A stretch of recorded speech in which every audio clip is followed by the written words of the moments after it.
Un par de días atrás, un hermano de la iglesia me compartió un artículo titulado El hombre más afortunado o desafortunado del mundo. Usted decida. Y decía lo siguiente. Un día frío de enero en 1962, un profesor de música llamado Franz Selak estaba viajando en tren a Dubrovnik, Croacia. El tren se descarriló y cayó en un río helado matando a 17 pasajeros. Sin embargo, Selak logró nadar hasta la orilla con un brazo roto, golpes, traumas, pero feliz de estar con vida. Un año más tarde, en 1963, Selak estaba viajando en avión desde Zagreb a Rijeka cuando una puerta se voló y literalmente lo succionó arrojándolo del avión en pleno vuelo. Un par de minutos más tarde, el avión se estrelló matando a todos los pasajeros.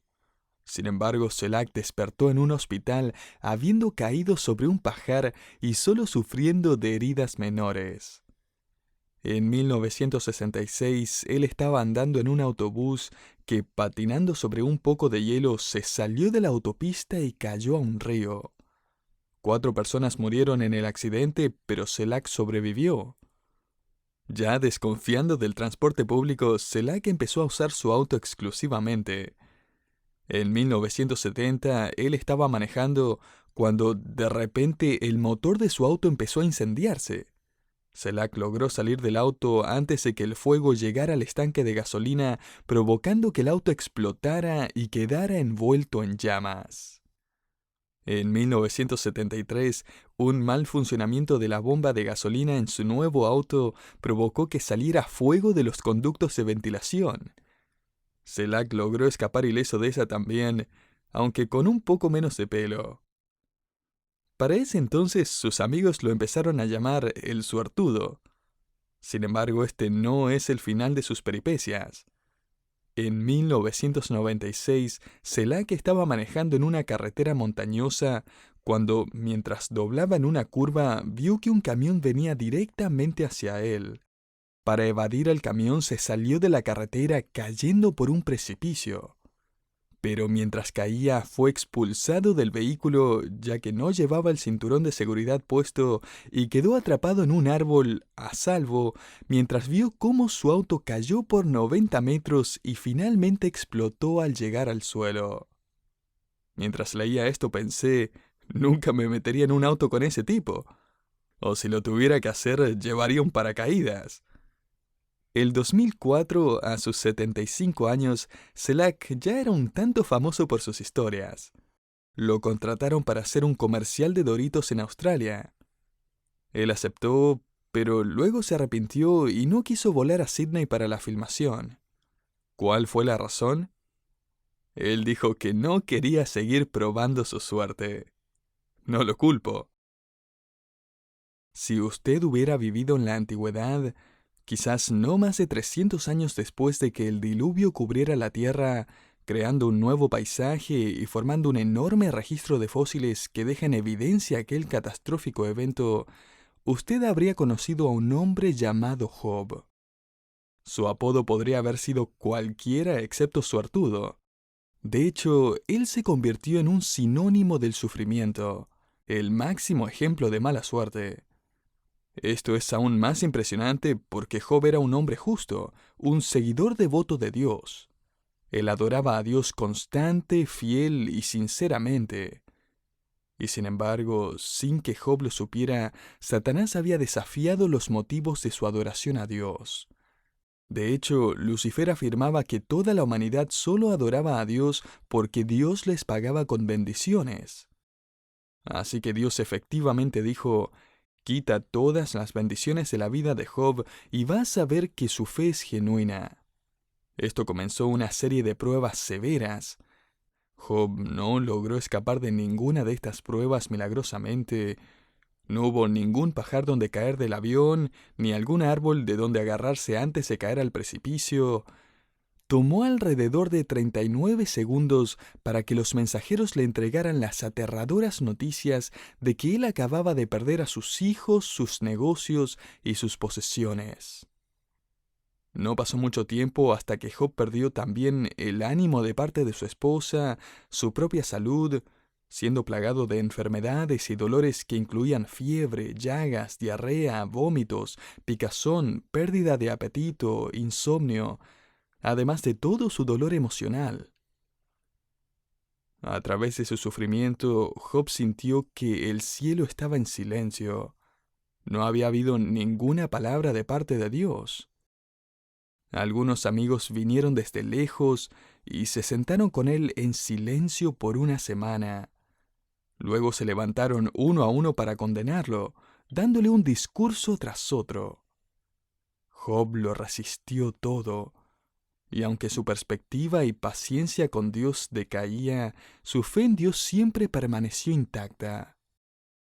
Finalmente, el capítulo 38 en el libro de Job lo cambia todo, porque allí es cuando Dios habla. Abramos nuestras Biblias en Job 38, comenzando con el versículo 1. La palabra de Dios dice: Entonces respondió Jehová a Job. Detengámonos por un momento. ¿No son estas palabras maravillosas? Entonces Jehová le respondió a Job. Hemos estado esperando este momento ya por bastante tiempo. Para Job seguro que se sintió como una eternidad. Finalmente, una palabra de parte de Dios. Este es a todo esto el discurso más largo de parte de Dios registrado en toda la Biblia.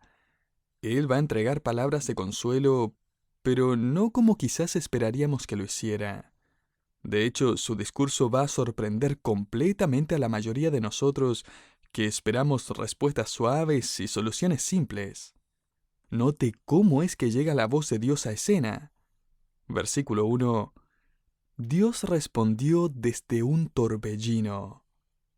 ¿Fue simplemente una ironía que la voz de Dios viniera de la misma cosa que tomó las vidas de los hijos de Job? ¿Fue este un mensaje sutil de que incluso los efectos devastadores de la naturaleza no escapan del control de Dios? Yo creo que sí. Dios dice en Job 38:3, Ahora ciñe como varón tus lomos. En otras palabras, prepárate para lo que viene, Job. No va a ser fácil. En los tiempos de Job, cuando un hombre empezaba un trabajo arduo físicamente, o empezaba a correr o a pelear, él agarraba el borde de su túnica de entre medio de sus piernas y se lo pasaba a través del cinturón, para tener mejor movilidad. El Señor le dice aquí a Job que se prepare para una tarea difícil y desafiante. Este desafío era una prueba, un examen. Dios le dice a Job: quiero que me instruyas, quiero que me des algunas respuestas. O sea, prepárate para el examen sorpresa más difícil de tu vida. Y esta es la primera pregunta en Job 38:4. ¿Dónde estabas tú cuando yo fundaba la tierra? Házmelo saber si tienes inteligencia. Lo que Dios está a punto de hacer a través de este discurso es hacerle a Job pregunta tras pregunta, cada una de ellas acerca de la creación, todas las 77. Antes de continuar, me gustaría aclararle qué es lo que Dios no está haciendo aquí. Dios no condena a Job, Él lo guía. Dios no pide disculpas por nada de lo que ha hecho. Dios no justifica sus hechos, Dios no le ofrece explicaciones a Job, Dios ni siquiera le ofrece sus condolencias. Dios no responde a la pregunta del sufrimiento en el mundo, Dios no explica la acusación de Satanás o su participación en lo que le ha pasado a Job. Dios no explica por qué cosas malas le pasan a gente buena y por qué cosas buenas le pasan a la gente mala. Dios increíblemente no provee explicación alguna. Dios simplemente señala hacia su creación. Empezando en el capítulo 38, cuando Dios comienza a consolar a Job, en vez de responder las preguntas de Job, Dios le hace 77 preguntas. En vez de cubrir todo el discurso en un solo estudio, como lo hicimos con Elifaz o Eliú, me gustaría ir más lento, mientras estudiamos esta fascinante respuesta de parte de Dios. También me gustaría destacar las respuestas de Job. Después de la primera ronda de preguntas de parte de Dios, Job responde en el capítulo 40, versículos 3 al 4, básicamente diciendo: no voy a responder porque no lo sé. Eso es una muestra de verdadera humildad delante de Dios. ¿Tuvo alguna vez una prueba sorpresa en el colegio y no sabía ninguna de las respuestas? No es una linda experiencia. Job va a volver a sus días de alumno y va a estar sentado en una clase donde él es el único estudiante. El profesor acaba de pedirle que se ponga en pie y que responda a sus preguntas. Dios le va a hacer preguntas de cosmología, oceanografía, meteorología, astronomía y zoología. Dios le va a preguntar a Job acerca de la profundidad del océano, las medidas de la Tierra, el origen y la división de la luz, los ciclos hidrológicos y los elementos atmosféricos. Dios le va a preguntar a Job acerca de las constelaciones y sus movimientos. Él le va a pedir a Job que le explique la naturaleza de los animales como el león, el caballo, el ciervo, el asno, el águila y el avestruz. Dios va a describir al Behemoth y al Leviatán y le va a preguntar a Job si sabe cómo controlarlos. Job va a responder: Señor, no sé ninguna de las respuestas. Y quizás esté preguntando: ¿está Dios tratando de humillar a Job? No. Él está tratando de desarrollar en Job una mayor confianza y fe en su poder, soberanía y cuidado. Sin embargo, piense acerca del hecho de que aquí se sienta un hombre devastado y enfermo. Él ha perdido a todos sus hijos, su salud, su familia, sus finanzas. Él está en bancarrota, afligido y al borde de una amargura irreparable. ¿Y Dios quiere que piense acerca de un avestruz? ¿Él lo quiere llevar al zoológico? ¿Qué tipo de ayuda es esa? ¿Qué tipo de respuesta es esa?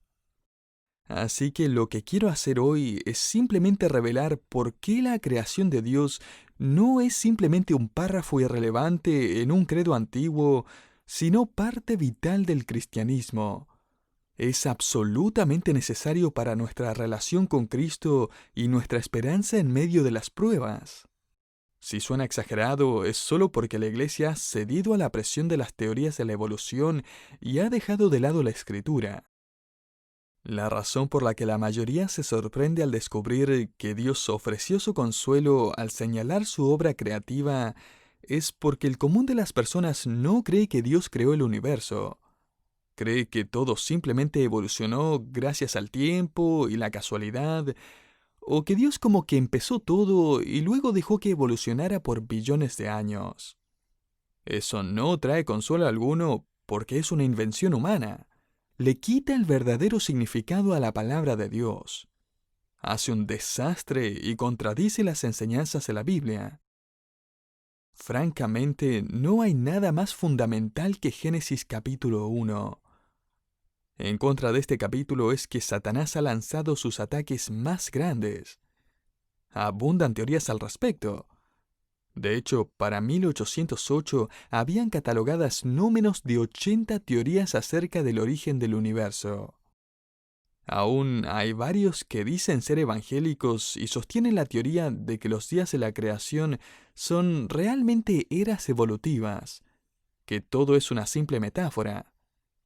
Sin embargo, si Génesis 1 es una metáfora, porque simplemente es muy fantástico para ser literal, entonces, ¿por qué creer en el diluvio, o la Torre de Babel, o cualquier otro milagro? ¿Cuán fantástico es el nacimiento virginal y la expiación de Cristo por nuestros pecados? Defender el creacionismo no es un tema secundario, es un tema vital para cada creyente. Permítame darle varias razones. Primero, si los 6 días de la creación no son literales, no podemos confiar en el resto de la Biblia. Una de las mejores formas de interpretar la Escritura, de hecho, es permitir que la Escritura se interprete a sí misma.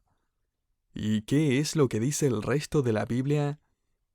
Jesucristo mismo dijo: «Pero al principio de la creación, varón y hembra los hizo Dios. Marcos 10:6. Pablo escribió a Timoteo, porque Adán fue formado primero, después Eva. Y la verdad es que cada pasaje en la Escritura que habla de Génesis lo trata como un registro histórico y literal.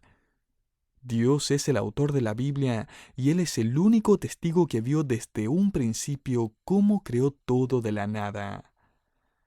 Juan escribió en Juan 1 del 1 al 2, en el principio era el Verbo, y el Verbo era con Dios, y el Verbo era Dios. Este era en el principio con Dios. Juan sigue en el versículo 3 diciendo, todas las cosas por Él fueron hechas, y sin Él nada de lo que ha sido hecho fue hecho. La razón por la que tenemos una semana de 7 días y los judíos celebran el sábado es porque Génesis es literal.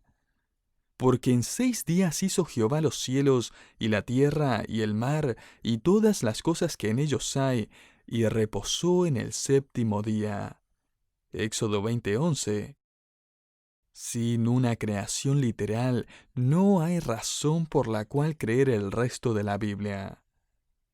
Segundo, sin una creación literal, no tenemos un evangelio que predicar. Los apóstoles le predicaron a los evolucionistas de su tiempo. A los budistas, el budismo ya había llegado al mundo mediterráneo para los tiempos de Jesús. También a los estoicos y los gnósticos, quienes no creían en un Dios personal ni en la creación. Y en Hechos 14 leemos que Pablo le predicó a estos filósofos y eruditos diciendo, «Os anunciamos que de estas vanidades os convertáis al Dios vivo, que hizo el cielo y la tierra, el mar y todo lo que en ellos hay». Hechos 14:15. En Atenas nuevamente el creacionismo es parte del evangelio predicado por Pablo. Este Dios no conocido es el Dios que hizo el mundo y todas las cosas que en él hay, siendo el Señor del cielo y de la tierra. Él es quien da a todos vida y aliento y todas las cosas. Escuche con atención. De una sangre ha hecho todo el linaje de los hombres para que habiten sobre toda la faz de la tierra, y les ha prefijado el orden de los tiempos y los límites de su habitación. Hechos 17 del 23 al 26. ¿Y cómo es que Dios hizo esto? Él es Dios. Como David escribió, porque Él dijo y fue hecho. Él mandó y existió. Salmo 33:9. John Wesley escribió, Dios creó todo lo que existe y ni siquiera le costó. El intelectualismo en casi toda nación a través de la historia ha repudiado el creacionismo. En su reemplazo reina algún tipo de teoría evolucionista. Los mitos de la evolución dominan el hinduismo, el budismo, el taoísmo, el sintoísmo y el animismo, e incluso se ve en el islam, el judaísmo y el cristianismo liberal. No es de sorprenderse que Satanás ataque la palabra de Dios en este punto, porque sin creación la credibilidad de la Biblia se rompe en 1000 pedazos y el Evangelio pierde su poder. Sin creación no hay mensaje de salvación. Considere el hecho de que si Génesis 1 al 3 no es un recuento literal de los orígenes, y Adán realmente no fue el primer hombre ni el ancestro de toda la humanidad, entonces la Biblia no tiene ninguna explicación de cómo el pecado entró al mundo. Aún peor, si Adán no cayó en pecado como nuestro representante humano, tampoco podemos ser redimidos por Cristo, el representante de los redimidos, porque Cristo es cabeza de la nueva raza redimida, tal como Adán es la cabeza de toda la raza caída. Pablo le escribió a los Corintios, porque así como en Adán todos mueren, también en Cristo todos serán vivificados. 1 Corintios 15:22. Pablo no lo podría haber explicado mejor cuando escribió, por tanto como el pecado entró en el mundo por un hombre, y por el pecado la muerte, así la muerte pasó a todos los hombres por cuanto todos pecaron. Pero el don no fue como la transgresión. Porque si por la transgresión de aquel uno murieron los muchos, abundaron mucho más para los muchos la gracia y el don de Dios por la gracia de un hombre, Jesucristo. Pues si por la transgresión de uno solo reinó la muerte, mucho más reinarán en vida por uno solo, Jesucristo. Romanos 5 del 12 al 17. Sin una creación literal no podemos confiar en la Biblia. Sin una creación literal no tenemos evangelio que predicar. Tercero, sin una creación literal no hay cielo donde ir. La verdad es que la evolución elimina al Dios de Génesis y al Dios de Apocalipsis que viene a recrear un cielo nuevo y una tierra nueva. La promesa de una nueva creación va a ser posible gracias a la poderosa palabra de Dios, no un proceso de billones de años. Si usted cree por fe que Dios creó todo de la nada, como dice Hebreos 11, entonces no va a tener ningún problema en creer que Dios puede transformar su cuerpo en uno inmortal y sin pecado, que Dios va a hacer un cielo nuevo y una tierra nueva. John MacArthur escribió: Cuando Dios creó la tierra y todas sus criaturas, inmediatamente habían águilas volando, elefantes caminando con trompas largas. Ya habían montañas, ríos, cascadas y cañones, cosas que el típico geólogo asumiría que se formaron por varios años de erosión, pero fueron hechos en un día. ¿Y cómo fue que lo hizo? Él habló y fue hecho. Aquí hay un hombre que lo ha perdido todo. ¿Y qué es lo que le dice Dios? Job, observa algunas de las cosas que he creado. Permíteme llevarte en un tour por la creación a ver los cielos y la tierra, los animales, los grandes fenómenos climáticos. En su maravillosa sabiduría, Dios sabía que mostrarle la magnificencia de su creación ayudaría a calmar el corazón de este hombre sufriente, porque eso elevaría su perspectiva de Dios. Job entonces podría encontrar seguridad en su Creador Supremo. La ciencia aún sigue tratando de entender la increíble demostración del poder y del diseño de Dios. El estudio del ADN sigue sorprendiendo a los científicos. La tremenda creatividad de Dios cada vez recibe una mayor apreciación. He leído que nuestro ADN tiene tanta información que sería capaz de llenar 6 millones de páginas y sin embargo es tan pequeño que todas pueden caber en un pequeño cubo de hielo. Y si desenredáramos todo nuestro ADN, este sería capaz de ir de la Tierra al Sol 400 veces. Esta es la creación y el diseño de nuestro Dios. Dios lo creó todo, Dios lo sabe todo, y Dios lo entiende todo. Nosotros no tenemos todas las respuestas, pero Dios sí. Y Dios le va a revelar a Job que Él es digno de confianza, aun si no le da explicaciones o respuestas desde lo alto. Un estudiante de universidad fue a clases para tomar su último examen al final del semestre. Para su sorpresa, él no sabía la respuesta a ninguna de las preguntas. ¡Ninguna! Él sabía que no tenía posibilidades de pasar el examen, así que trató de ganarse el favor del profesor con un poco de humor. En la parte superior del examen escribió: «Solo Dios sabe las respuestas a esas preguntas. ¡Feliz Navidad!». Entregó su examen y se fue a casa para las fiestas de fin de año. Después de Navidad, el estudiante recibió su examen por correo ya calificado por su profesor. Arriba, en letras grandes, estaban estas palabras: «En ese caso, Dios tiene un 100 y tú tienes un 0. ¡Feliz Año Nuevo!». Dios le ha preguntado a Job 77 preguntas y él no tiene ninguna de las respuestas. Sin embargo, Dios sigue en control de todo. Hay varias lecciones que podemos sacar de esta prueba sorpresa. Permítame darle 3. Primero, si Dios nos creó, Él puede salvarnos.